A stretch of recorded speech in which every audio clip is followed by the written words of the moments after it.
Hey guys, we are officially in the holiday season, which means the normal stresses of life are now on overload with all of the extra holiday gatherings, obligations. And if you thought your schedule was packed before, congratulations, you have now entered warped speed. In today's episode, I'm sharing the 5 things that I'm doing to keep my peace and to set holiday boundaries that excite me so that I can enjoy every single second of this beautiful time of year. It was Christmas morning and the sun had just come up. There, my husband and I sat in the window of a Denny's somewhere along our route back to from Chicago to Denver.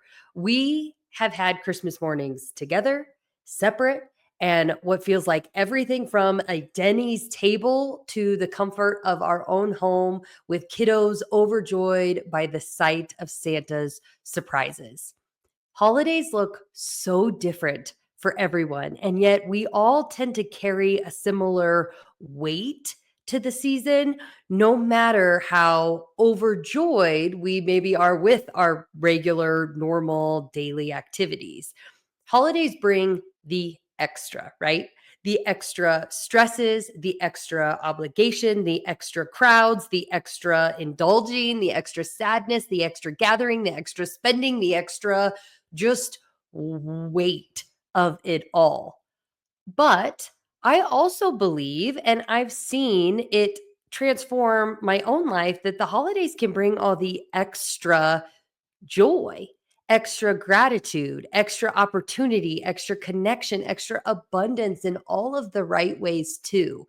So today, I want to share 5 things that I'm doing this year to ensure that we are keeping any extra holiday weight at bay and to a minimum, but that we're also soaking up as much extra abundance and happiness that the season has to offer.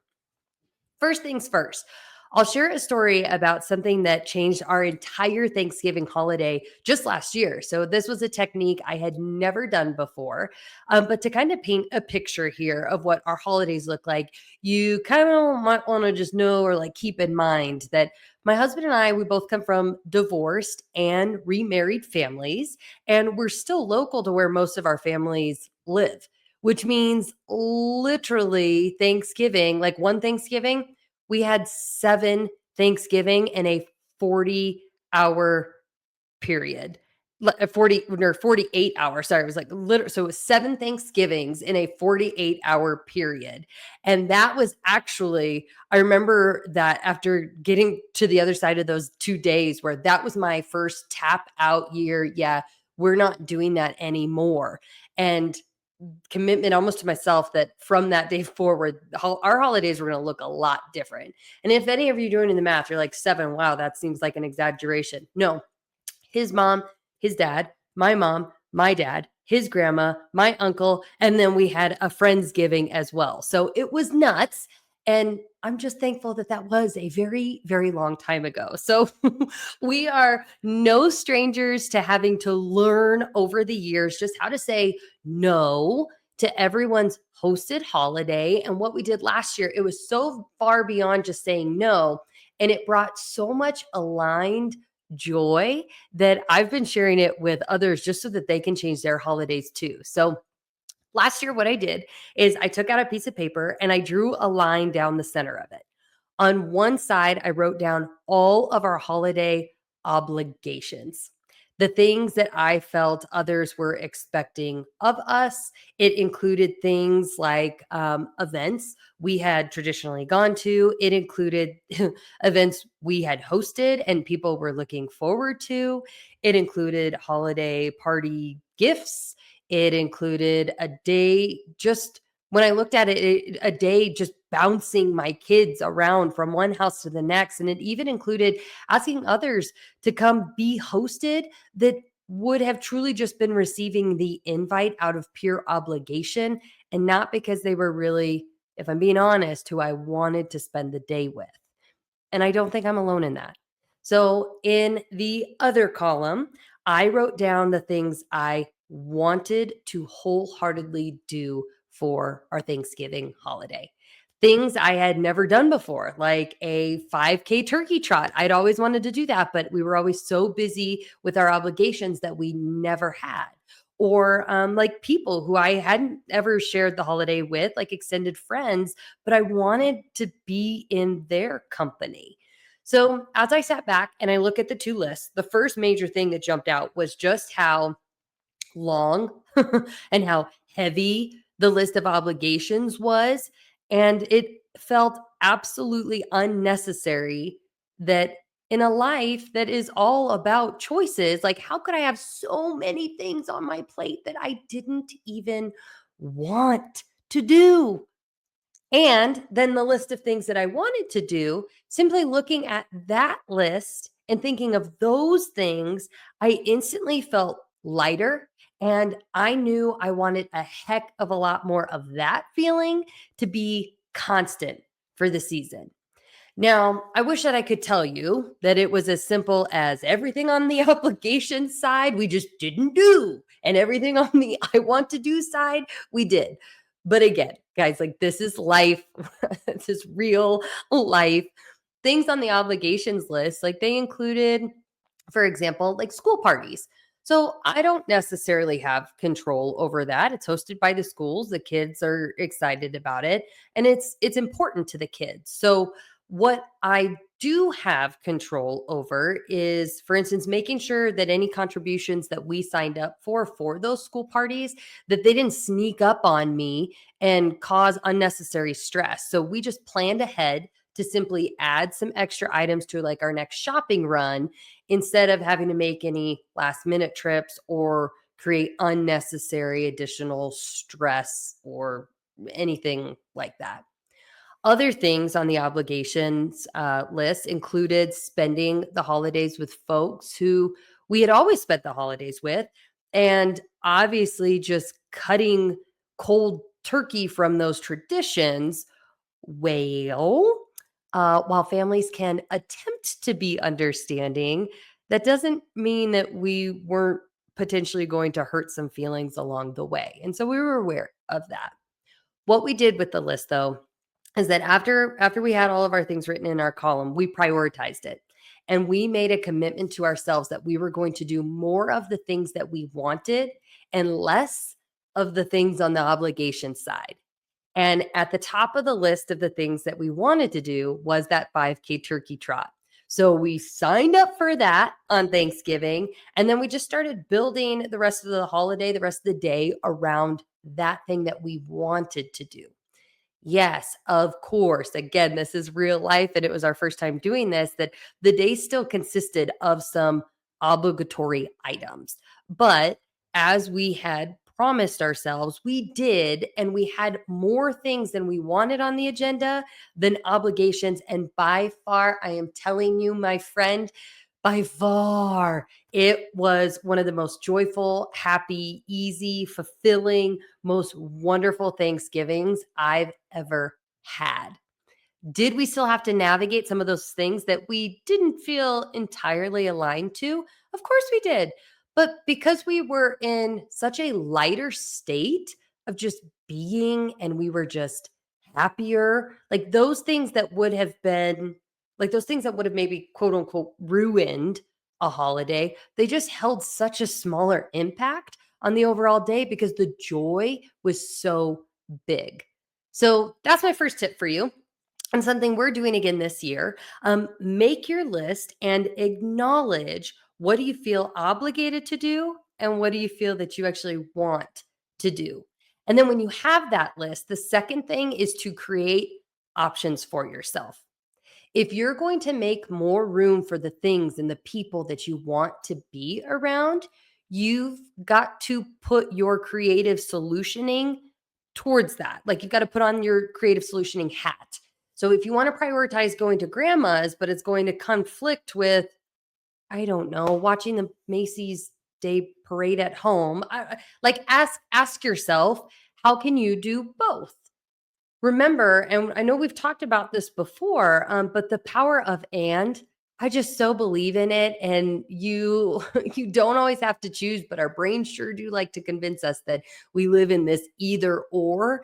So the power of and ask yourself, how can you create options for yourself to do both?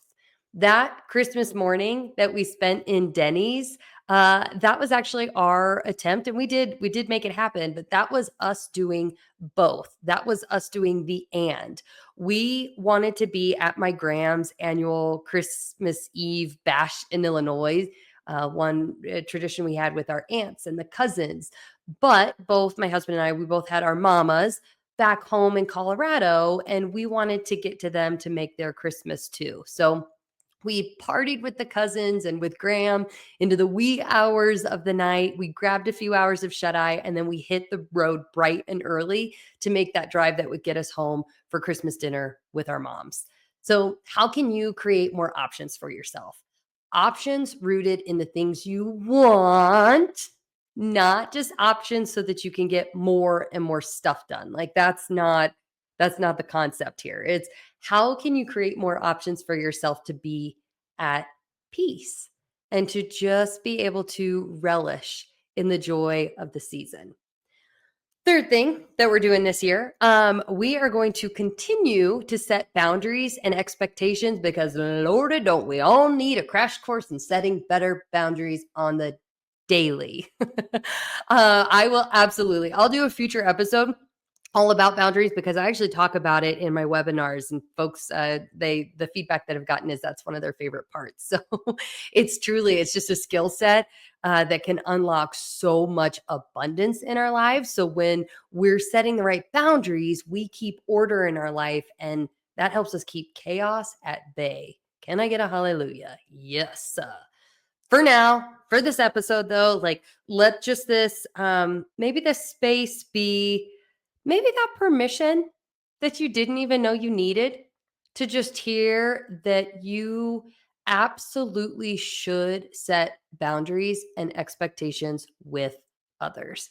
That if, for example, if you are sick to your stomach about how you have to go to this crazy relatives holiday celebration every year because that's where the whole family goes and it's the only chance that you get to see the extended relatives, or it's the only chance for the kids to get to play with their extended cousins, or whatever reason you have convinced yourself that you must drag yourself through this hell that you don't even want to go to, like, just stop.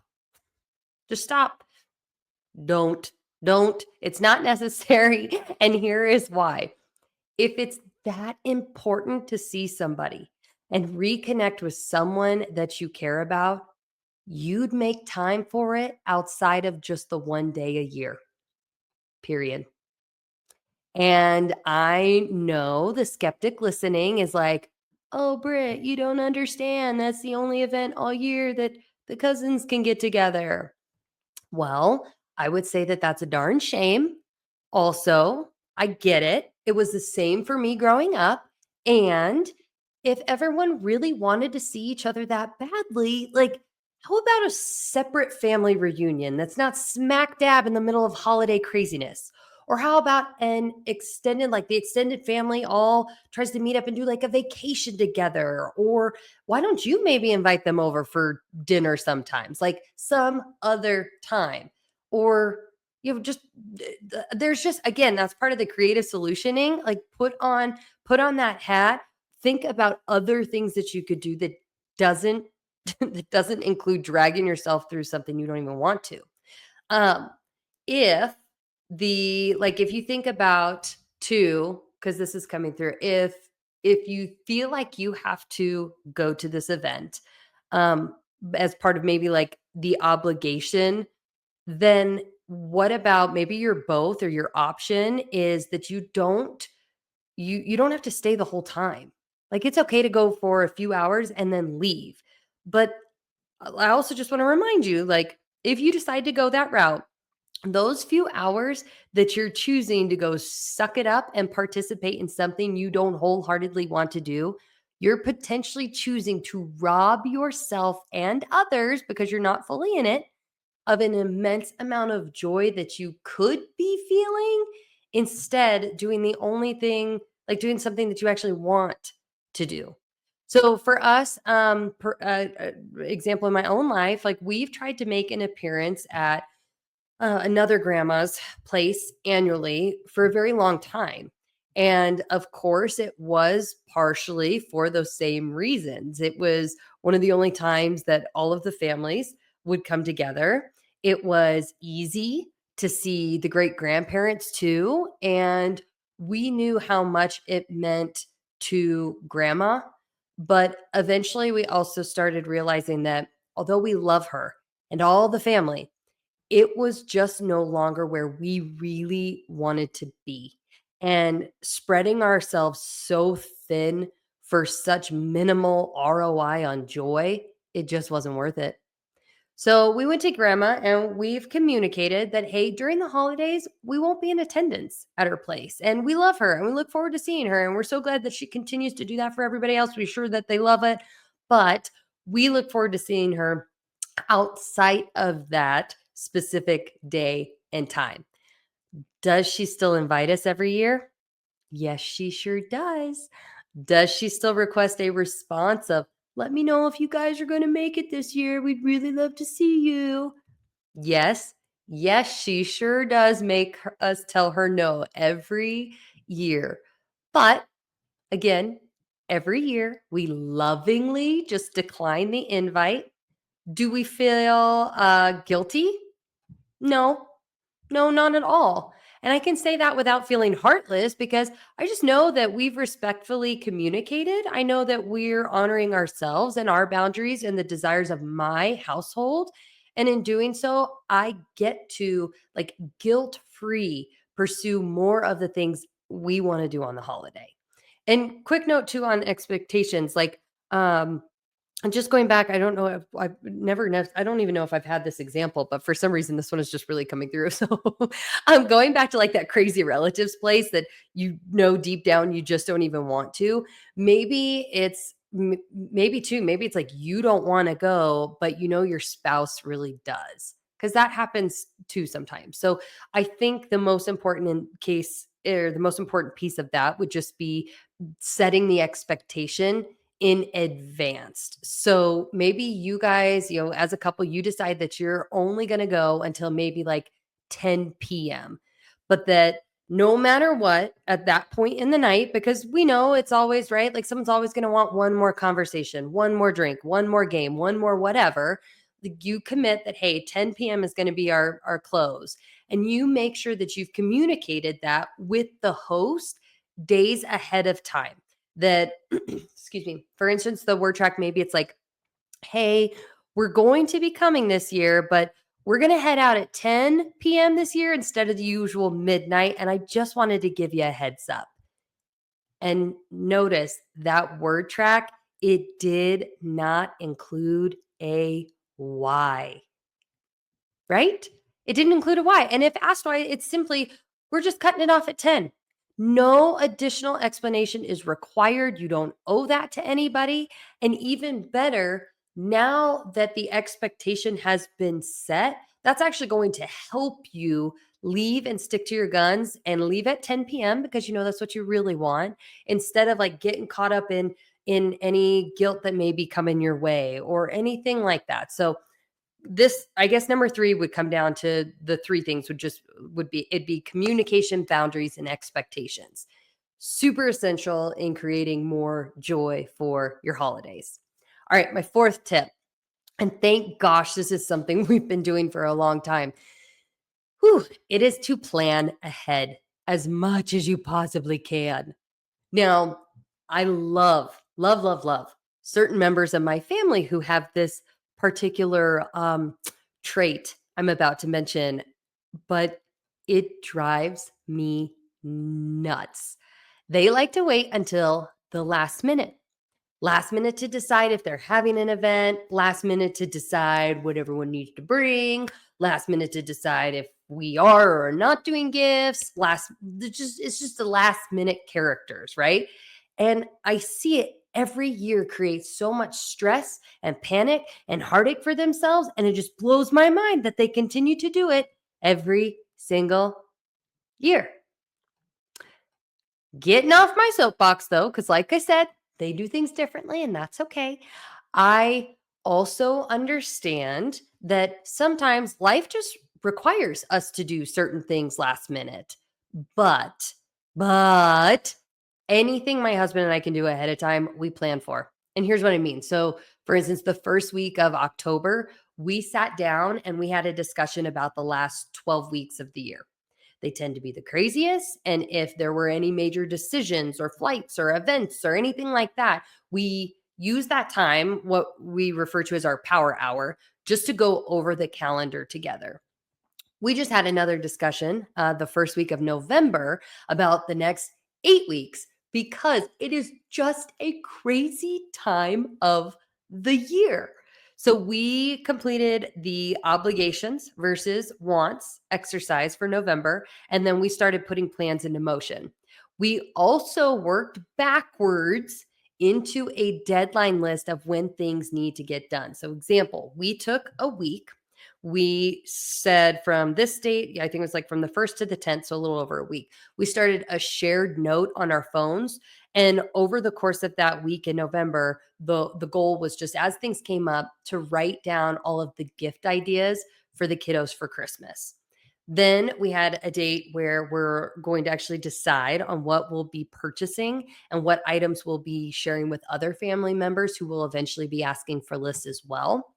And then, as far as the gift giving and getting goes, we reached out to folks like our nieces and we told them that they had about a week's time to get us their wish list too, because Aunt Brittany and Uncle Shane, we were going to have all of our Christmas shopping done before Black Friday. Now, again, because life gets crazy, like, will all of our shopping be done by Black Friday? Nope, it sure won't. Will 80 to 90% of it be? Yeah, it will, because we planned ahead. And that's truly the only reason. We set our goal, we know the targets, and then we're taking the baby steps along the way to get us there. And that's going to help prevent us from any last minute frantic shopping spree, late night hours of Christmas Eve. Like, again, I know so many who just love to do that every year. I just personally don't want to sign up for it. That's all. I don't want to personally sign up for the last minute craziness. So we plan ahead and it works really well for us. It also makes me feel kind of like um, planning ahead allows us to fold and weave the holiday to-do list items like into our already busy schedules much more easily than having everything almost feel like it's being pressed on us or forced into our schedule. I just feel so much more in control. Like I said, I feel in control at least. And then last but not least, the fifth thing that I'm doing to create as much joy as possible this season, I'm slowing down. Yeah, I know.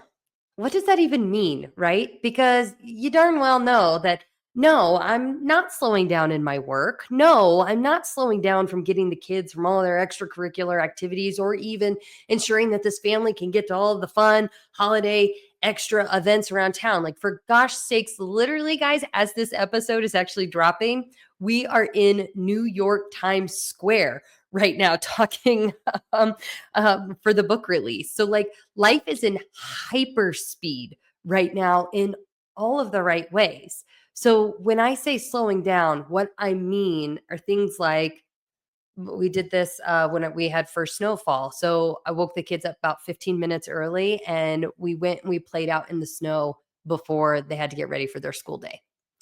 I mean, things like for us designating Friday or Saturday shift nights to be Christmas movie night with popcorn and candy and hot chocolate. And yes, I will be putting those on the calendar because they're pre planned and it's how we ensure space for that time.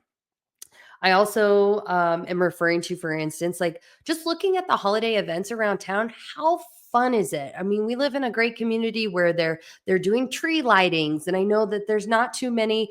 Know there's a whole slew of events happening in the neighboring cities too.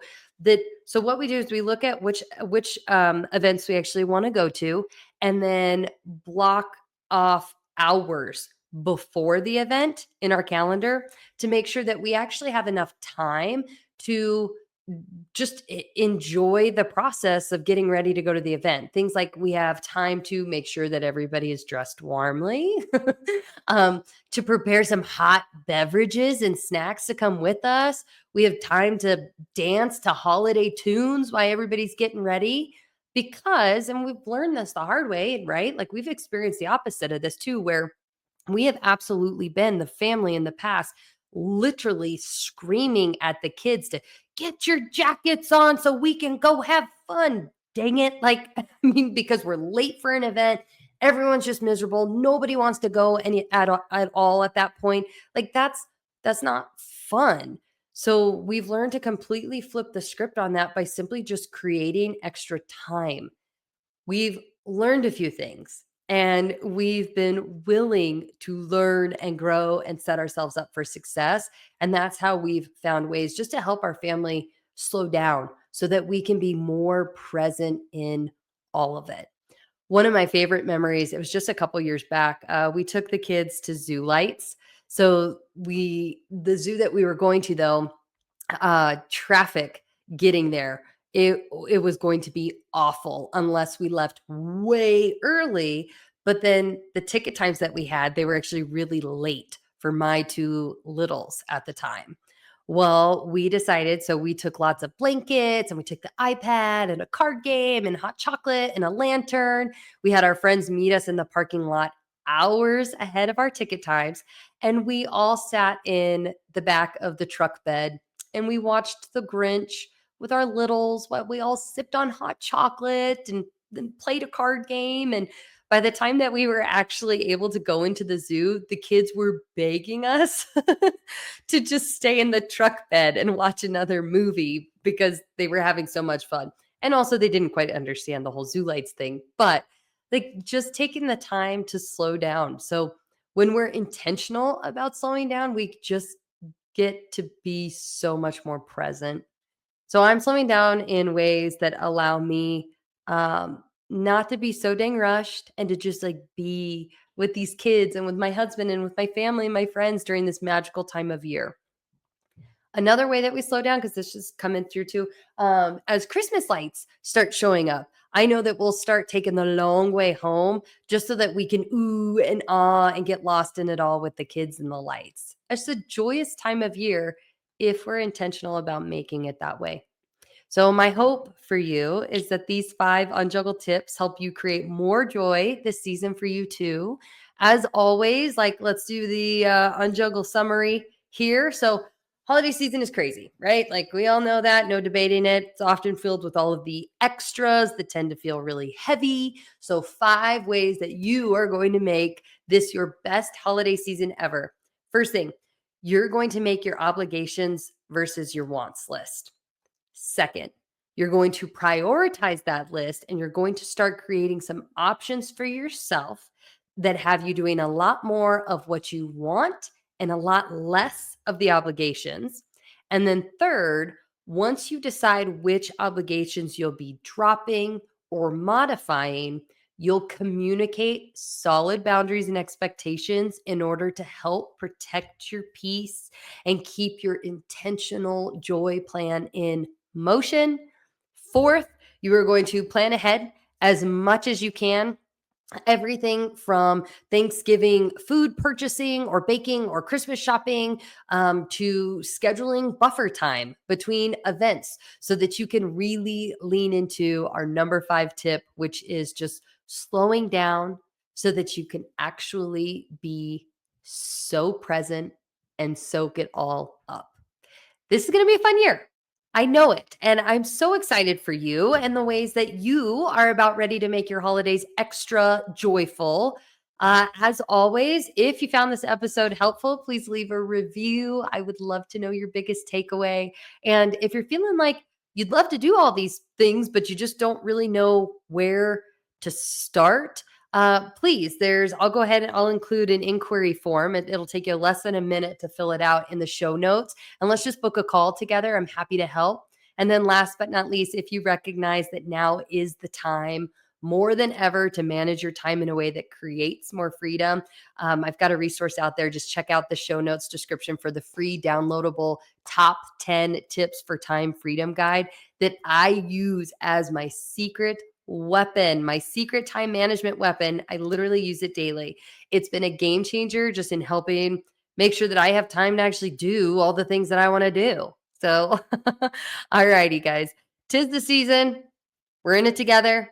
Until next time, bye. Hey, thanks for listening to today's episode. It means the world to me that you're here to ride in the struggle bus with me and that you're willing to consider different perspectives, tools, and techniques that just might provide a little bit of relief and get you one step closer to the abundance that is available and waiting for us all. I hope you take a moment to grant yourself some grace where you've been denying it, some love where you didn't realize maybe it was right in front of you, and some faith where you thought all was lost. If this episode had an impact on you, would you please share a comment with a review? I'd love to hear what landed for you, and it helps us get the word out to our fellow struggle bus riders.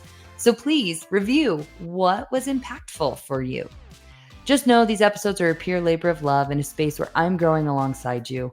I'm evolving every day, and I look forward to all the ways and the things and the perspectives and opinions and choices that will change over the course of time in my own life, day to day. Until next time, just know that you are loved, you are divinely cared for, and in the struggle, the journey of this life really is beautiful. I'm glad that we're in it together. Cheers.